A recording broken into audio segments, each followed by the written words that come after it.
Hey, what's up YouTube? Lightsaber Samurai here, and we're back again for another video. And this time, this is a video that's just a little bit off the cuff. I didn't really plan this one out. Honestly, this is mainly an excuse to test my new camera. So if you're seeing me and I'm looking a little clearer and I'm sounding a little better thanks to my lavalier mic, then yes, I'm trying to level up the content and try to keep growing this channel. But I thought I would talk about controllers. A buddy of mine, we're talking about some of our favorite controllers. You can't see it here, but you can see it in the thumbnail. I've got a bunch laid out. So if you stay tuned, we'll take a look.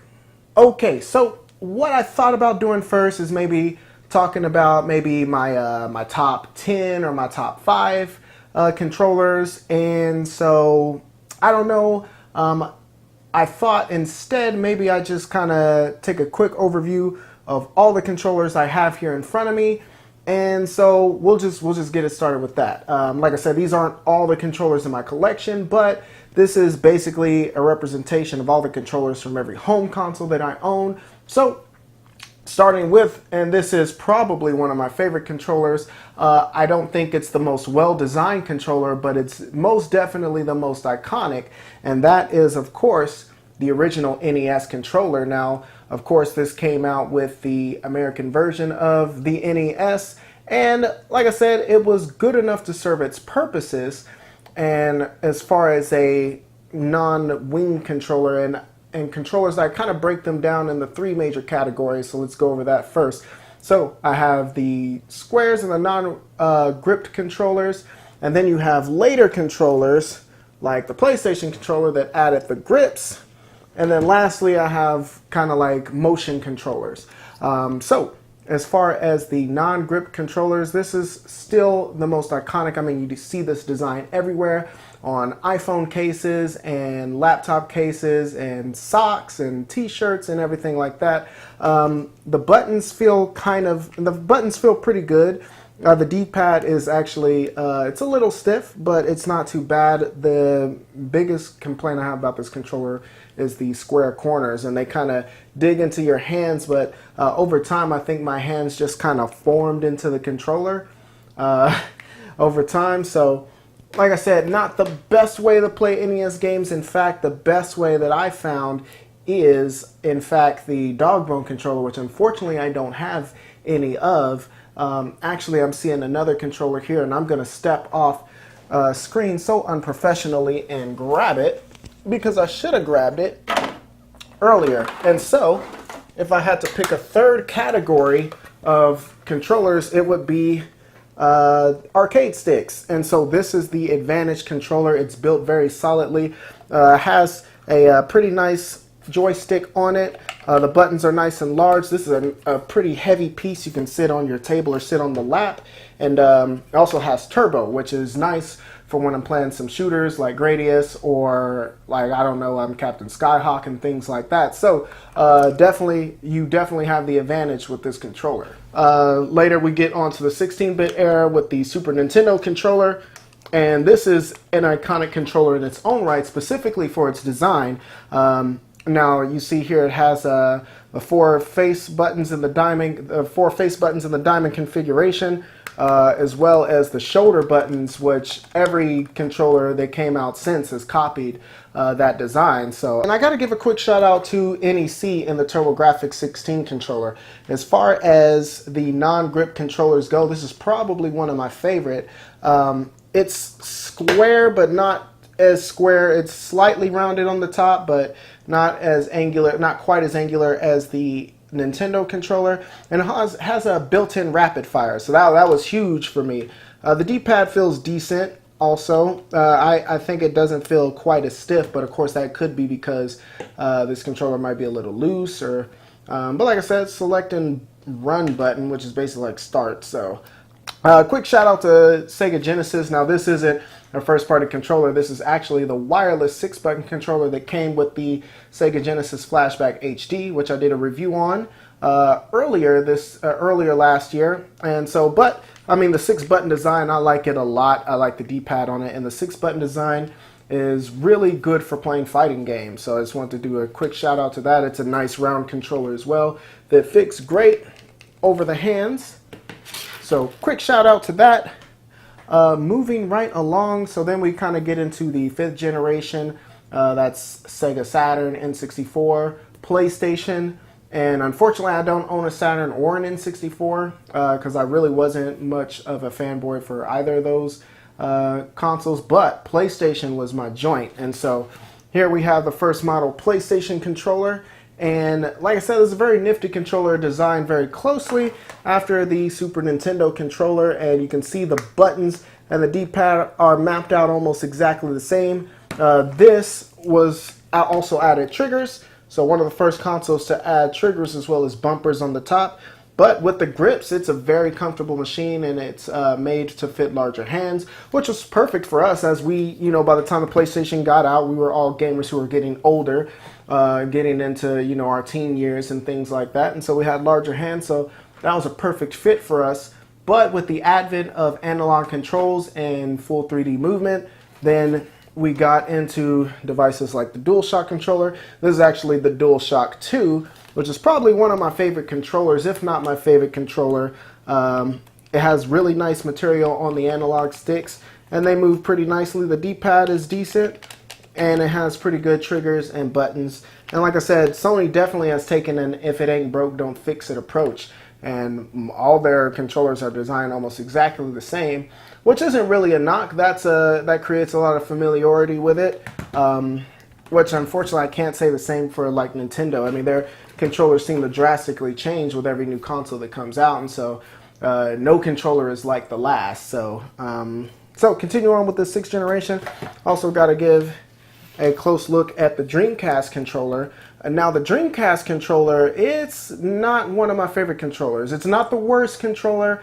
It does fit pretty comfortably in the hand. I do like the, if I can pull it out here, I do like the little VGA adapter here that has its own buttons that you can play, rudimentary games on, as well as transfer data and things like that. Has an LCD screen on it, so it'll post graphics of games as you play them, and I thought that was pretty cool. I actually haven't owned a Dreamcast until just about a year ago, and it works fine, all except one major issue I have with the Dreamcast controller, and that's the damn cord comes out the bottom. Sega, what were you thinking? What were you thinking with that? The console's not behind me, it's in front of me, so it should stick out the front. I imagine it's because all this crap here, honestly, I believe this is it's over-designed in some aspects and under-designed in others. Like I said, the LCD screen and the little, portable VGA, the memory card device is actually very cool, but it didn't have built-in rumble, it didn't have dual analog sticks, and, the PlayStation 1 was doing that with the original DualShock controller. So, like I said, I don't know what this is about. A lot of people have said that the lack of dual analog sticks hurt the system. So continue on with the 6th generation, we do have the original Xbox, and this is not the Duke controller, this is the smaller S model controller, and unfortunately, I've never been a huge fan of the Duke. I know a lot of people have fond memories of the Duke. They were playing Halo when the Xbox first launched, and they were playing with the Duke controllers. Hyperkin just re-released the Duke controller, and which I think that one's pretty cool. I might pick it up. It has a cool LCD screen that shows the boot up graphic of the Xbox when you turn it on, so it's pretty dope. But yeah, like I said, I like the S model controller a lot. It was streamlined so they can compete better with Japanese markets. The Japanese, they aren't a large people and don't have large hands, and that big ass controller really hurts sales in Japan.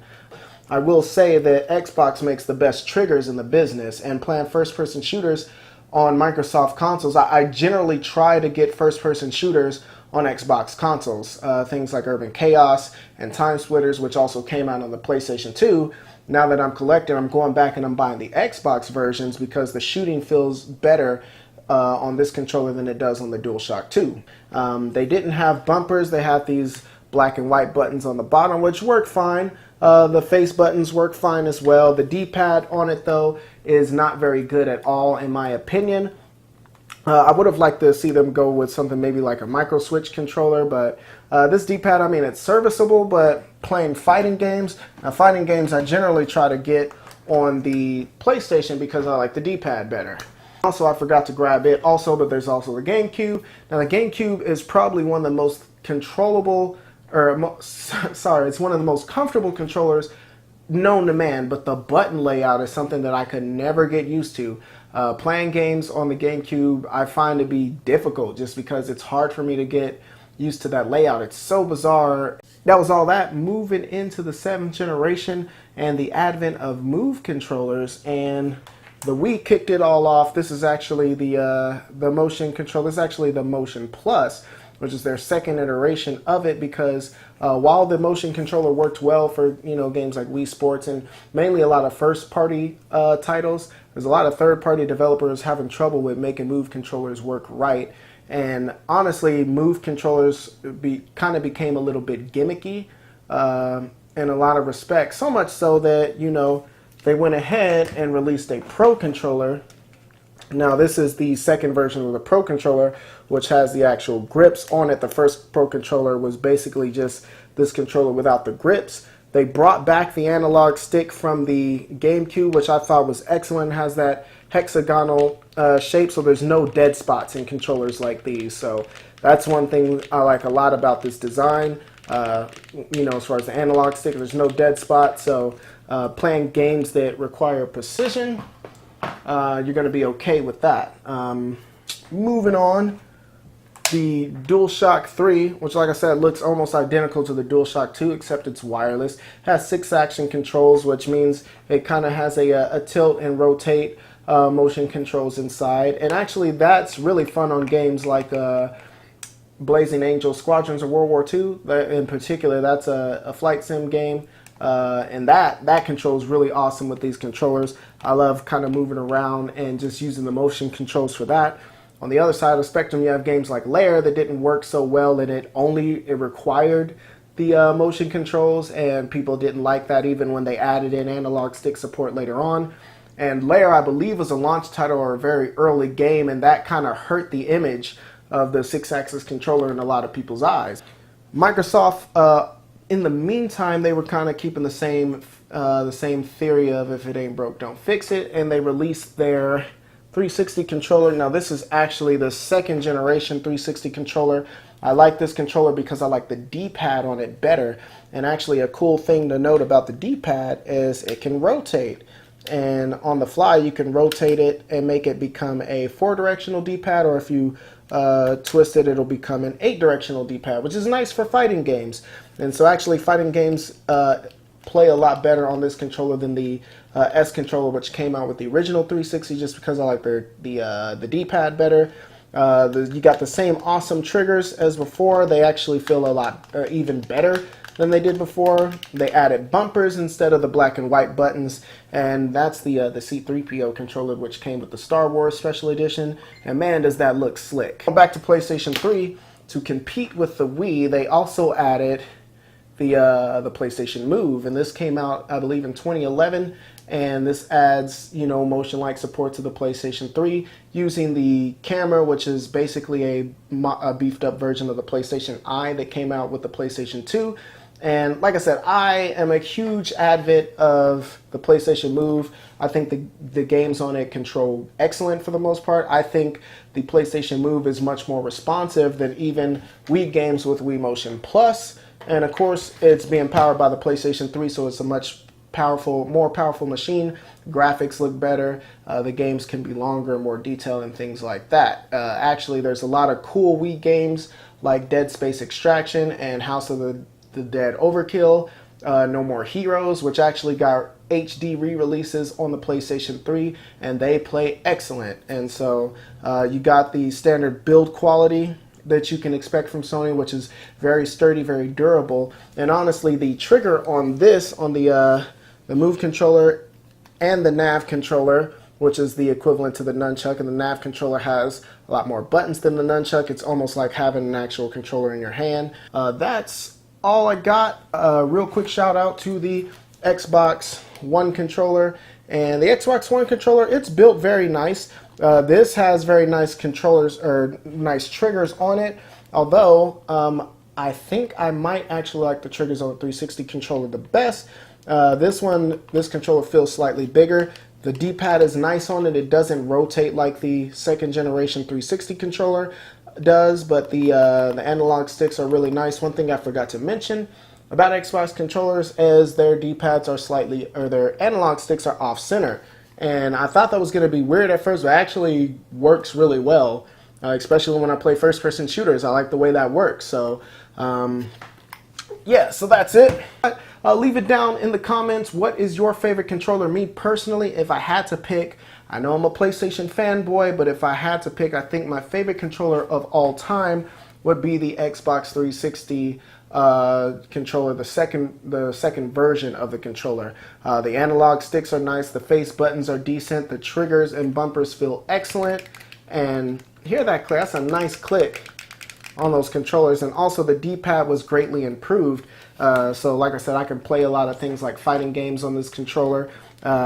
It's got a good size, it's got a good fit in my hand, and like I said, it's nice and smooth, made with a nice thick plastic and very durable. So if I had to pick a controller, I think my favorite controller of all time is the Xbox 360 controller. But as always, I'm Lightsaber Samurai. Thank you for watching. Thank you for blessing me with that subscription, and until next time. Look at this here. I'm using Darth Vader here to frame me up, and once he comes in clear, I know it's meant to be.